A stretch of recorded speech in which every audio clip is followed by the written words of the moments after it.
So, with that being said, what's it currently like in London following the blackout? Well, as you can see, the entire city and other parts of the UK have been engulfed in complete darkness, despite ongoing efforts to restore power to London. As expected, people are struggling, as the majority of conveniences we have taken for granted remain inoperable due to society's heavy reliance on technology, a consequence of the technological revolution that occurred nearly a decade ago.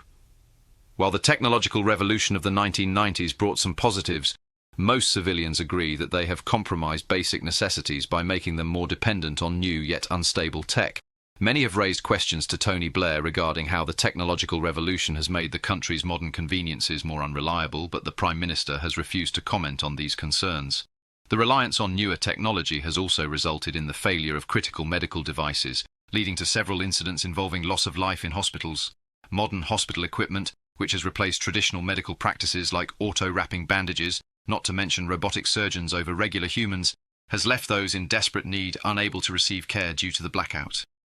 From what you've seen in London for the past few hours, would you say that it will be long until electricity is up and running again? Unfortunately, things over here don't look great, as there is a fair chance that some parts of the UK, including London, will be left without power for quite a while. While electricians have been working day and night to ensure that everything is back to normal again, this situation is far from over. It's also been advised that residents only call emergency services if absolutely necessary, as assisting those who are vulnerable has become an almost impossible task due to highly advanced medical equipment remaining offline. People are also unable to get important products such as food, drinks and medication, as most large retail chains such as Tesco have been closed until further notice, as robotic cashiers have been unable to function without power.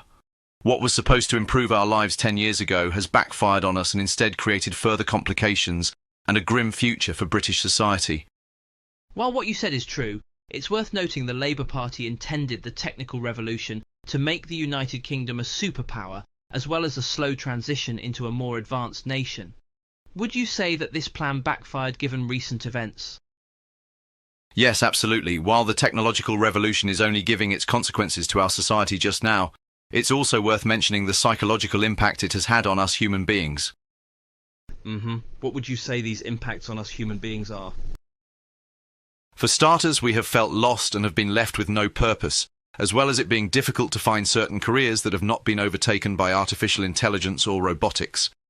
This has truly taken a toll on us mentally, with most of us struggling to find a reason and new meaning for life in this dystopian-like world.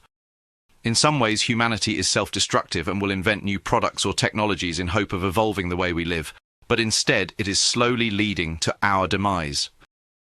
Politicians and large corporations now have blood on their hands, as they have destroyed the very world they intended to fix. It was not long ago when society functioned normally and relied on infrastructure and systems that worked as they should. But that all changed not too long ago. Thank you very much for being with us today. Like stated, you should prepare for this blackout to last for a while and ensure that you ration any food or important products until supermarkets are open once more. If you are in an area that is not affected by the blackout, do not take it for granted, as it could very well change when you least expect it. BBC services will remain on the air for as long as possible. If any television or radio services cease transmitting nationwide, do not be too alarmed, as we will be working around the clock to ensure that they will be online once more. To remain up to date regarding this situation, please stay tuned to this wavelength, as we will inform you throughout the day of any major breaking news. If you are listening via a battery-powered radio, it may be wise to switch it off soon to save power.